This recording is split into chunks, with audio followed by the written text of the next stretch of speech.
Bonjour Madame, Monsieur, bienvenue à cette grande édition du journal. À la une de l'actualité, l'Allemagne va indemniser 25 000 Juifs qui vivaient en Algérie pendant la Deuxième Guerre mondiale. Épidémie de la fièvre de Lassa, le directeur de l'INPH appelle les populations à la vigilance. Journée mondiale de lutte contre les mutilations génitales féminines célébrée ce 6 février 2018. Merci de vous informer sur la Voix Sainte TV. Le groupe de presse La Rédemption a initié un séminaire de réflexion le week-end dernier à Dabou. Il s'est agi pour le groupe d'envisager des perspectives de croissance de l'entreprise pour l'année 2018. Compte rendu Ibo Marus. Réunis autour du président directeur général du groupe, le prophète Blégui François, les différents responsables du groupe La Rédemption ont tour à tour exposé sur la contribution des organes, notamment la Voix Sainte Télévision, Radio La Voix Sainte et le journal Le Rédempteur, à l'atteinte des objectifs de performance et de rentabilité pour hisser le groupe La Rédemption dans l'espace audiovisuel en Côte d'Ivoire et dans le monde. Des ambitions qui réjouissent le directeur général du groupe, le docteur Ponté Kélétigui, qui appelle l'ensemble du personnel à redoubler d'efforts. Le groupe La Rédemption organisera au mois de décembre le prix d'excellence Talent d'Or de la Rédemption, un prix pour célébrer le mérite et le professionnalisme de chaque agent. Suivons ici le PDG du groupe La Rédemption au terme de ce séminaire, le prophète Blégui François. Si vous confiez tous ces objectifs à Dieu, plus c'est le Seigneur que vous les a fixés, il veut les réaliser afin que vous les ayez gloire. Parallèlement à tout ça, vous avez besoin de formation. Moi, je me suis formé auprès de vous. Je n'ai pas appris communication ailleurs, ce n'est pas parmi vous. Et la même manière d'apprendre, vous savez, le plus grand soit celui qui sert. Voilà pourquoi je viens m'imprégner de toutes les préoccupations. Et comme je n'ai pas peur des préoccupations, ça me forme de savoir ce que c'est, ce qu'il faut faire, comment il faut faire. Et c'est ça, la formation. Vous m'avez tous formé sans nous en rendre compte. Tous ces mots, tout ça, c'est parce que je les affronte. Donc, persévérez. Vous avez été des acteurs et vous restez tous des acteurs pour la rédemption. Persévérez dedans. 2500 chrétiens se sont rassemblés pour leur célébration commune annuelle à Palespo en Suisse le 4 février 2018. Une cinquantaine d'églises évangéliques étaient représentées. Le thème de cette célébration était une église unie au cœur du monde. Nadia Eounoud.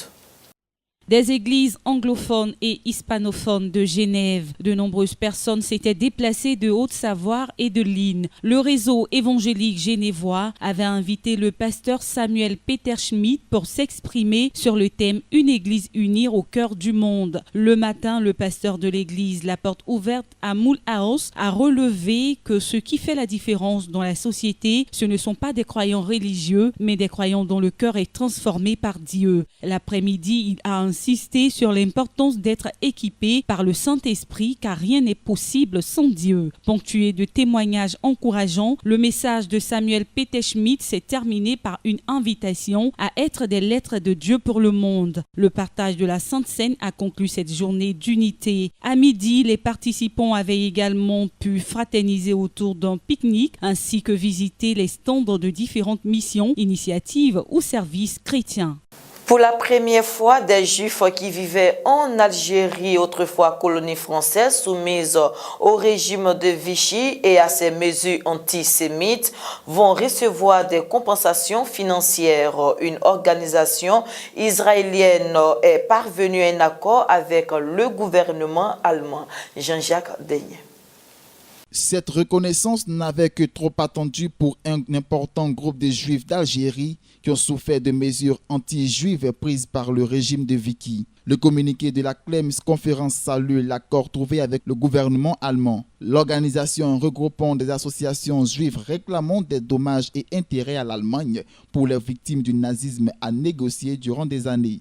L'accord prévoit que 25 000 juifs originaires d'Algérie percevront une indemnité de 2 556 € en raison des mesures antisémites adoptées par le régime de Vichy entre juillet 1940 et novembre 1942 lorsque les Alliés débarquent en Afrique du Nord. Les Juifs d'Algérie ont été exclus de la fonction publique, des médias, de la vie culturelle et d'entreprises privées. 2000 d'entre eux ont été déportés dans les camps dans l'ex-colonie française où ils ont été victimes de mauvais traitements et de conditions de vie cruelles. La majeure partie des bénéficiaires de cette indemnisation vit en France où des centres d'aide vont être créés dans les semaines qui viennent par la Clems Conférence. Les paiements doivent débuter en juillet. Selon l'organisation, l'Allemagne a versé des indemnisations à hauteur de 56 milliards d'euros à 800 000 victimes de l'Holocauste depuis 1952. L'Organisation de coopération et de développement économique et l'Organisation internationale du travail ont affirmé récemment à Genève que l'immigration a un impact positif sur l'économie ivoirienne. Suivons ensemble le commentaire de Freddy Soundé. Selon ces institutions, les immigrés contribuent à 10,7% du PIB ivoirien alors qu'ils ne comptent que pour 16,1% des actifs occupés. Le rapport de l'OCDE et l'OIT montre que la contribution des immigrants aux économies des pays en développement publié le 24 janvier dernier n'est pas négatif. Parmi les 10 pays sur lesquels se concentre cette analyse figure la Côte d'Ivoire. L'occasion de revenir sur l'importance de l'immigration pour l'économie ivoirienne à travers son impact sur 3 de ses composantes essentielles. Le marché du travail, la croissance économique et les finances publiques. En 2015, le nombre d'immigrés a atteint 2,2 millions, soit 9,6% de la population totale, dont 45% de femmes. C'est principalement une immigration de travail avec 89,5% des immigrés âgés de 15 à 64 ans. Ces immigrés sont originaires du Burkina et du Mali. Si l'on compare avec la situation de 2005, l'immigration a chuté de 4,8%. En Côte d'Ivoire, les travailleurs étrangers au nombre de 1 million sont bien intégrés au marché du travail. En effet, leur taux de participation à la population active atteint 85,5%, soit un niveau supérieur à celui des natifs. De même, le taux de chômage des travailleurs nés dans le pays atteint 13,5% contre 5,9% pour les travailleurs nés à l'étranger, soit une différence de 7,6%. Ces travailleurs étrangers sont majoritairement employés dans l'agriculture, le commerce et l'industrie. En revanche, il n'y a pas de différence significative de salaire entre les travailleurs nés dans le pays et ceux nés à l'étranger. Enfin, l'immigration n'a pas d'impact négatif sur l'emploi des Ivoiriens selon ces organismes. Les immigrés ont un poids important dans l'économie ivoirienne. Alors que les travailleurs étrangers comptent pour 16,1% des actifs employés, ils contribuent à hauteur de 10,7% au PIB. Similairement, l'immigration a un impact positif sur les économies publiques puisque la contribution nette des immigrés atteint 0,67% du PIB. Dr Kwasi Parfait, premier vice-président de la Chambre de commerce et d'industrie de Côte d'Ivoire, a salué lundi 5 février la décision courageuse du président de la République et du gouvernement de renoncer aux dispositions de l'année fiscale de 2018. Ibo Marius. Le Premier ministre Amadou Gon Coulibaly a annoncé lundi 5 février aux principaux dirigeants du secteur privé, de la Chambre de commerce et d'industrie de Côte d'Ivoire, de la Conférence générale des entreprises de Côte d'Ivoire et de la Fédération ivoirienne des petites et moyennes entreprises l'annulation de la quasi-totalité des dispositions de l'année fiscale 2018 en réponse aux sollicitations du secteur privé. Cette décision courageuse du gouvernement a été unanimement saluée par les dirigeants du secteur privé qui ont remercié le président de la République et le Premier ministre pour leur sollicitude et leur écoute à l'égard des préoccupations du secteur privé.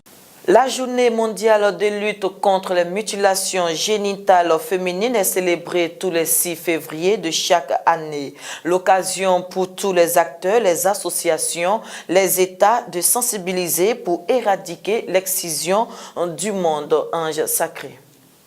Les mutilations génitales féminines, pratiques qui datent d'avant la colonisation, sont réprimées par la loi. Mais la pratique peine à reculer bien que des sanctions aient été mises en place succédant à une politique de sensibilisation des populations. En Côte d'Ivoire, on estime que 30 à 40% des femmes sont excisées. Une pratique illégale qui est punie par la loi mais qui perdure pourtant. Les enfants sont souvent excisés dès la naissance, mais cette pratique est tellement ancrée dans les esprits que les jeunes filles, pour certaines d'entre elles, vont jusqu'à se faire exciser pour être dans la norme. Au Tchad, les mutilations sont punies, mais les traditions perdurent. Une forte répression s'en est suivie sans pour autant enrayer un phénomène qui résiste de façon clandestine parce que les mutilations génitales féminines sont punies par les lois tchadiennes. Depuis, les autorités et associations ont réalisé qu'en lieu et place de la répression, il faut dialoguer, convaincre. Selon le nouveau code pénal tchadien, les mutilations génitales féminines sont punies d'une peine d'emprisonnement de 1 à 5 ans et d'une amende allant jusqu'à 100 000 francs CFA. Notons que les mutilations génitales sont pratiquées partout dans le monde. Les raisons varient selon les cultures et les régions, traditions, religions. Les pratiques se retrouvent aussi bien dans les populations musulmanes, chrétiennes ou animistes. La fécondité des femmes justifie souvent ce acte. Les pays les plus touchés par cette pratique sont essentiellement africains. En 2016, les Nations Unies dénombraient 200 millions de filles et femmes ayant subi une forme de mutilation génitale dans 27 pays africains. Les autres principaux pays frappés par cette coutume sont le Yémen, l'Irak ou l'Indonésie. Selon l'UNICEF, plus de la moitié de ces 200 millions de femmes en 2016 vivaient en Égypte, en Éthiopie et en Indonésie. Dans le dernier recensement de 2014, ce chiffre était de 140 millions. L'Europe et la France n'échappent pas à ce phénomène. En Europe, on estime le nombre à 1 demi-million de femmes excisées, dont 60 000 dans l'Hexagone. 3 adolescentes sur 10 qui résident en France en sont menacées, notamment lors de vacances dans le pays d'origine de leurs parents, selon le réseau d'associations. Le directeur de l'Institut national de l'hygiène publique, le professeur Benyebi Vro Joseph, a lancé lors d'un atelier de formation des responsables de haut niveau sur les urgences sanitaires lundi 5 février. Un appel aux populations vivant en Côte d'Ivoire à la vigilance face à l'épidémie de la fièvre de Lassa. France Conan. Cette maladie évolue dans un environnement insalubre, dans un environnement où se trouvent des souris, communément appelées rats, qui se trouvent dans nos logements, dans nos marchés, nos entreprises. Pour le directeur de l'INHP, cette situation interpelle le ministère de la Santé et de l'Hygiène publique, qui se propose de prendre des mesures en procédant notamment à la surveillance épidémiologique des frontières, à la formation du personnel de santé sur les modes de transmission et au lancement d'une campagne de sensibilisation pour un environnement salubre. D'autant que la fièvre de Lassa se transmet sous 2 sortes, soit par contact direct à travers l'alimentation et la manipulation des aliments et objets contaminés par les selles ou l'urine du rat aux mamelles multiples qui se trouvent dans nos maisons, soit par contact direct avec les sécrétions biologiques telles que les selles, la sueur, la salive et le sang et le sperme des personnes atteintes de la fièvre Lassa. Il est primordial d'avoir une hygiène propre, c'est-à-dire bien laver les objets et les tenir éloignés des rongeurs. L'Organisation mondiale de la santé OMS décrit la fièvre de Lassa comme une infection virale appartenant à la même famille de virus que celui de Marburg. Son nom Lassa vient d'une localité du nord du Nigeria où elle a été identifiée pour la première fois en 1969. Rendons-nous à présent au Sénégal. Le député maire de Dakar, Khalifa Sall, et ses collaborateurs sont soupçonnés de détournement de deniers publics. Et ce lundi, le juge a accepté de donner la parole à Khalifa Sall. C'est la première fois qu'il s'exprimait depuis sa mise en détention en mars 2017. Martial Kwasi. Khalifa Sall s'est exprimé très calmement, sans s'emporter, sans note, mais il avait clairement travaillé cette prise de parole. Ce procès est un procès politique. Il découle de fait de raisons politiques éminentes. Khalifa Sall rappelle ensuite que la loi de 1996 donne indépendance à la mairie dans sa gestion. Je suis ici, monsieur le juge, car j'ai dit non à une proposition politique, non en juin 2012, non en septembre 2012. On m'a proposé un marché. J'ai décliné, on a voulu me le faire payer. Khalifa Sall poursuit en regardant le procureur. Je ne suis pas quelqu'un qui prend, je n'ai jamais pris de ma vie, on y reviendra, déclare le maire visiblement serein et prêt à se défendre. 7 co-accusés collaborateurs de Khalifa Sall ont été interrogés ce lundi, notamment sur l'origine des fonds qui auraient été détournée. Les Maldives, archipel paradisiaque de l'océan Indien, traversent une crise politique majeure. Le président Abdullah Yameen a déclaré l'état d'urgence pour 15 jours et suspendu le Parlement. L'archipel paradisiaque des Maldives est en plein chaos politique. Le président Abdullah Yameen a déclaré l'état d'urgence pour 15 jours et suspendu le Parlement. Un peu plus tôt, des forces lourdement armées des unités spéciales de la police ont investi la Cour suprême. À l'aube, le président de la Cour, Abdul Hassid, et une autre personne ont été arrêtés. Hier, la police a également arrêté l'ex-président des Maldives pendant 30 ans, demi-frère de l'actuel chef de l'État passé dans l'opposition, Maumoon Abdul Gayoom. La semaine dernière, l'actuel président Yameen a refusé de libérer des prisonniers politiques, comme lui ordonnait la Cour suprême. Cette dernière avait cassé les condamnations en 2015 de 9 opposants, dont celle de l'ancien président Mohamed Nasheed qui vit en exil au Royaume-Uni. Nul ne sait comment ce bras de fer va se terminer. Terminons en sport. La Côte d'Ivoire a été désignée pour abriter le championnat du monde de dames. Cette information a été dévoilée au cours d'une conférence de presse par Aka Charles, président du comité d'organisation, le lundi 5 février à l'hôtel communal de Cocody, Ange Série. Ce sont environ 500 athlètes issus de 20 pays qui seront attendus sur les bords de la lagune Ébrié pour prendre part du 23 au 30 avril prochain au championnat du monde de dames. Cet événement est une première pour l'Afrique et la nation ivoirienne qui a fait bonne impression suite aux actions posées par le président de la Fédération ivoirienne de jeux de dames pour la promotion de la discipline, la belle organisation des 8e Jeux de la francophonie et la qualité des joueurs ivoiriens.